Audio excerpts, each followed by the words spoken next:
응급실에서 ICU로 넘어오면서 배운 점들이 너무 많아요. 다큐멘트를 해야 되는 게 없었고요. 뭐 때문에 왔다, 어디가 아프다, 뭐 증상은 어떤 이제 PD, Peritoneal Dialysis라고 그런 스킬도 있고 제가 아는 환자니까 더 쉽게 케어를 할 수 있어서 그건 되게 좋은 것 같아요. 안녕하세요 여러분, 은하나입니다. 네, 오늘 영상은 결혼식을 무사히 마치고 찍는 첫 비디오입니다. 네, 많은 분들이 기다려주셨는데 제가 응급실에서 1년을 일하고 이직을 했잖아요. 그래서 많은 분들이 응급실하고 중환자실하고 어떤 점이 다른지 좀 다뤄달라고, 그거에 대한 영상을 올려달라고 요청하시는 분들이 되게 많으셨어요. 제가 그걸 알면서도 결혼 준비로 너무 바빴어가지고 이제야 영상을 찍네요. 제 영상을 처음 보시는 분들을 위해서 제가 자기소개를 잠깐 하자면, 저는 현재 미국에서 일하고 있는 미국 간호사고요. 저는 2년 경력을 가지고 있습니다. 처음에 앵클렉스를 패스하고 레지던시 시작을 응급실에서 했어요. 그래서 응급실에서 1년 일하고 그 다음에 스텝다운 ICU로 트랜스퍼를 했습니다. 현재 한 7, 8개월 정도 일을 하고 있고요. 벌써 그렇게 됐네요. 제가 I quit이라는 영상을 올린 지가 엊그제 같은데 벌써 제가 스텝다운 ICU에서 일한 지 7개월이 넘어가네요.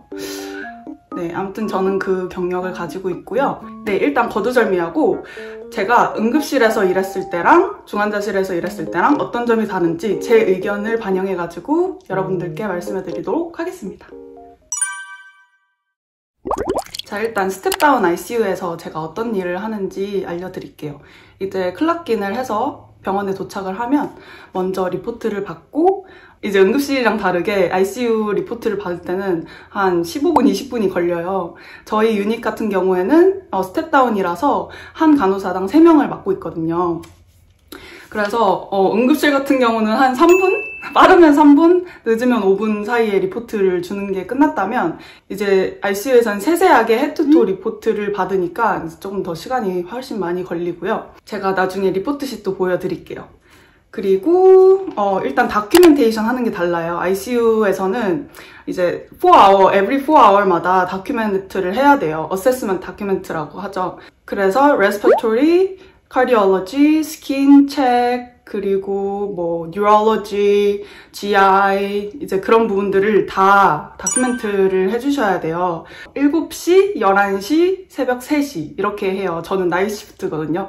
그래서 그렇게 다큐멘트를 하는데, 처음에 이제 다큐멘트를 할 때는 제가 아까 말씀드렸다시피 전체 어세스먼트 한 거를 다큐멘트를 해주시고, 그 다음에 next 4hour에는 이제 포커스 어세스먼트라고, 만약에 그 환자가 respiratory problem으로 왔다면 그 respiratory만 집중적으로 포커스 어세스먼트를 해서 그거만 다큐멘트를 해주시면 됩니다. 근데 기본적으로 이제 처음에 채팅할 때는 헤드투토를 해주고, 그 다음에 next 4hour에는 그냥 뭐 cardiology, respiratory, 뭐 neuro 이렇게 포커스 어세스먼트만 다큐멘트를 해주시면 되고요. 그리고 응급실에서 일할 때는 완전 다큐멘트를 해야 되는 게 없었고요.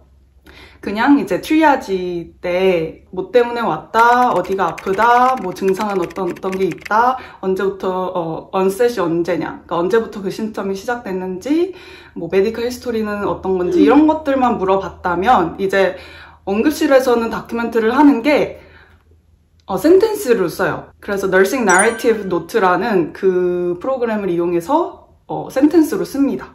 그리고 따로 뭐 이렇게 차팅을 해야 되는 건 없었어요. 그래서 약간 어떻게 말하면 차팅 리스폰시빌리티가 좀 작은 건데, 근데 아무래도 응급한 환자를 받다 보면은 그런 다큐멘트를 안 하게 됐을 시에 내가 불이익을 당할 수도 있어요, 미래에. 그래서 그런 크리티컬한 환자는 더 주의를 기울여서 다큐멘트를 했던 것 같고요. 그래서 이제 응급실에서 ICU로 넘어오면서 배운 점들이 너무 많아요. 아무래도 응급실하고 중환자실은 완전 다른 포지션이잖아요. 그래서 저는 이제 처음 이직을 했을 때 10주간의 트레이닝을 받았습니다. 매니저의 추천으로. 이제 응급실에서는 많은 스킬들을 쓰지만 그래도 이제 ICU에서는 이제 PD, Peritoneal Dialysis라고 그런 스킬도 있고, 이것저것 이제 다른 병원으로 옮기다 보니 시스템도 다르니까 10주간 트레이닝 받아보는 게 좋겠다 이렇게 말을 해줘가지고 저는 트레이닝을 받았습니다. 근데 기회가 있을 때 이렇게 트레이닝을 받는 게 좋은 것 같아요. 이제 아무것도 모르는 상태에서 시작을 하면은 실수도 아무래도 많이 하게 되고, 그런 것들을 감안했을 때 보통 대부분이 몇 년의 익스피리언스가 있는지, 어디 유닛에 익스피리언스가 있는지에 따라서 트레이닝 주를 정해주는 것 같아요. 이제 ICU에서 또 배운 거는 응급실이랑 다르게, 응급실은 이제 환자를 딱 보고 퇴원시키면 다시 볼 일이 없잖아요. 근데 ICU 환자는 제가 그날 맡은 세 환자 중에 무조건 다음 날이든지 그 주에 돌아오면은 있는 경우가 대부분이에요. 그런 똑같은 환자를 받을 때 제일 리포트도 쉽게 받고, 제가 아는 환자니까 더 쉽게 케어를 할 수 있어서 그건 되게 좋은 것 같아요. 그건 되게 장점인 것 같아요. 근데 만약에 일주일을 왔는데 3명 다 다른 환자를 받게 된다. 그러면은 이제 조금 힘들어질 수도 있는 거겠죠? 그래서 어쩔 때는 제가 3일 연속으로 일할 때는 이제 차지 너스가 전에 맡은 환자를 그대로 이제 킵을 해주려고 하는 편이에요. 네, 그리고 뭐 다이어트도 신경을 써야 되고요. 음식 어떤 다이어트이 있는지, 뭐 카디액 다이어트인지, 레이널 다이어트인지, 다이아베틱 다이어트인지 그런 것도 다 체크를 하고, 그리고 ICU 환자 같은 경우엔 잘 소활로를 못하는 경우가 있어요. 그게 물을 마셨는데 다른 기도로 넘어가는 경우가 많은 거예요. 그래가지고 그럴 경우에는 또 베리움 스왈로 테스트라고 그것도 합니다. 그게 무슨 테스트냐면, 베리움을 스왈로를 정말 말 그대로, 테스트 말 그대로 베리움이라는 리퀴드를 마셔요. 마신 다음에 엑스레이 같은 기계로 찍는데, 거기서 이제 그 베리움 리퀴드가 어디로 퍼져 있는지 보이는 거예요. 그래서 제가 베리움 스왈로 테스트를 페임한 사람의 테스트 결과를 찾았어요. 이 사진을 보시면 여기 렁 쪽에 이렇게 퍼져 있는 게 보이시죠? 리퀴드 같은 게. 그래서 물을 마시면서 에스피레이션을 한 거예요. 그 리퀴드가 다 폐에 퍼져가지고 플로럴 effusion이라는, 그건 이제 폐에 물이 차는 경우죠. 계속 이렇게 에스피레이션을 하다 보고 폐에 물이 들어가면은 폐렴이 걸릴 수도 있고, 이런 위험이 있어서 그거에 따라서 다이어트를 체인지를 합니다. 그래서 그런 환자들 같은 경우에는 리퀴드를 최대한 피하고 thick liquid, 그러니까 뭐 물에 무슨 가루 같은 걸 타요. 그러면 이제 물이 띵하지 않고요, 약간 질게 돼요. 물 질감이. 그렇게 해서 물을 드셔야 되고, 뭐 그거에 따라서 다이어트를 바꾸게 됩니다. 응급실에서는 다이어트 오더도 필요 없잖아요. 이제 환자가 아파서 왔으니까 그 아픈 심텀만 트리트하고 보내면 끝이고, 만약에 그 환자가 입원을 해야 된다 하면은 그때서야 이제 어드미션 닥터가 오더를 넣어주곤 하거든요. 아무튼 되게 많은 걸 배우고 있습니다.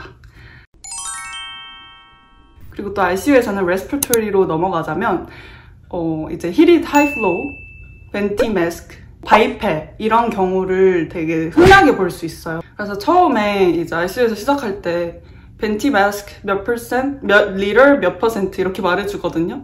그래서 저는 응급실에서 별로 그렇게 볼 경험이 많이 없었어요. 응급실에서는 보통 네이설 캐뉼라나 non-rebreather 마스크를 많이 쓰거든요. 그래서 처음에 리포트를 받을 때 벤티 마스크 몇 리터 몇 퍼센트예요 이렇게 말을 해주는데, 당연히 널싱스쿨에선 배웠었지만 그런 걸 접해볼 상황이 많이 안 됐기 때문에 되게 그런 것도 배웠고요. 그리고 또 응급실에서 일할 때는 되게 바빴어요. 12시간이 꽉 채워서 바빴고, 제가 빨리빨리 일을 하는 만큼 환자를 받는 수도 많아지는 거예요. 응급실에서는 한 널스당 4명의 환자를 맡았는데, 이제 방을 빨리빨리 뺄수록 그 널스한테 주어지는 환자가 더 많겠죠.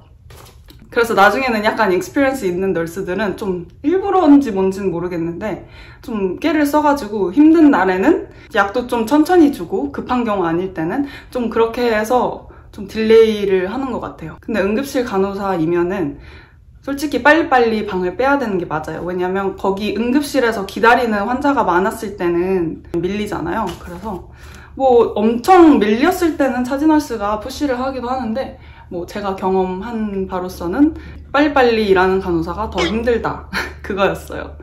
그래서 저도 짬이 생겼을 때는 약간 깨를 부려볼까? 깨도 부린 날도 있었어요, 솔직히. 아무튼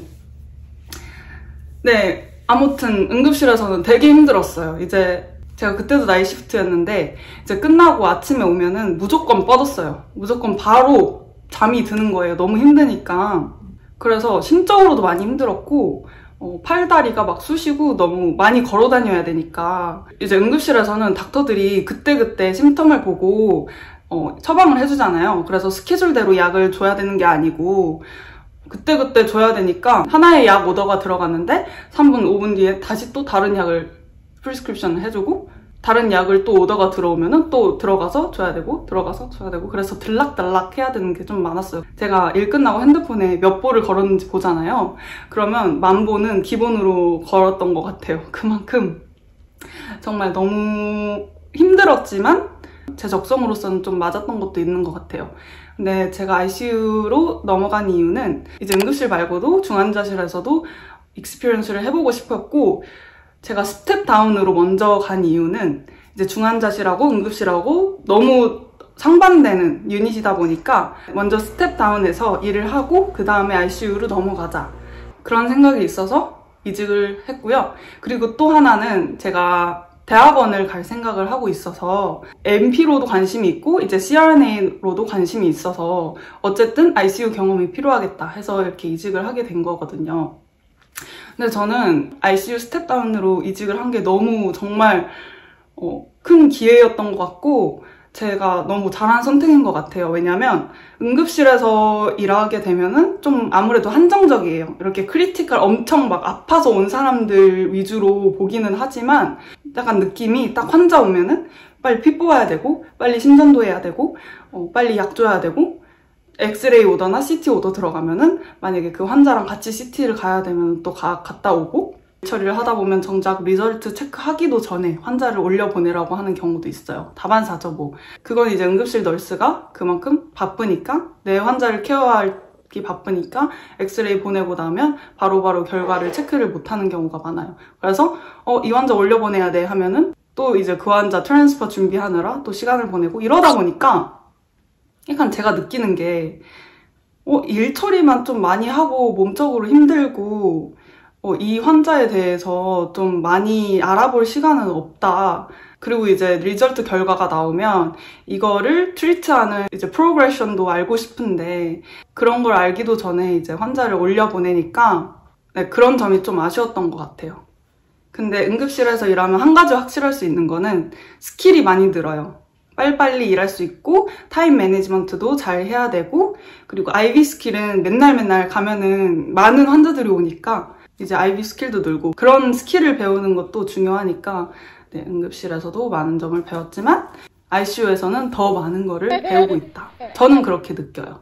뭐 어느 널스나 똑같겠지만 그 환자의 시비어리티에 따라서 그 날이 바빠질 수도 있고 안 바빠질 수도 있고 근데 아무래도 스텝 다운이다 보니까 이게 약간 환자들이 외줄타기 하는 느낌이에요. 이제 삐끗하면 ICU 환자가 될 수도 있는 거고 삐끗하면은 또 디스차지가 될 수도 있고 아니면 메디칼 유닛으로 트랜스퍼가 될 수도 있고 그거를 다운그레이드라고 하거든요. 만약에 환자가 진전이 있을 경우에 다운그레이드가 있고 만약에 ICU로 넘겨가야 한다 그러면 업그레이드라고 합니다. 그런 환자들을 테이크케어하면서 그 밸런스를 잘 유지하고 더 증상이 심해지지 않게 컨트롤을 잘 하는 게 이제 ICU 스텝다운 간호사의 할 일인 것 같습니다. 네, 그럼 여러분 지금까지 주저리 제 얘기를 해봤는데 이게 두서없이 얘기를 해가지고 잘 정리가 됐는지는 모르겠지만 이제까지 여러분들이 응급실하고 중환자실하고 어떻게 달라요? 어떻게 일을 하고 계세요? 너무 궁금해요. 이렇게 질문을 해주시는 분들한테 조금 답변이 되셨으면 좋겠고 또 궁금한 점이 있으시다면 여기 댓글에 남겨주시면 제가 최대한 답변을 해드리도록 하겠습니다. 그럼 오늘 영상 시청해주셔서 감사하고 다음 영상에서 뵙도록 하겠습니다. 안녕!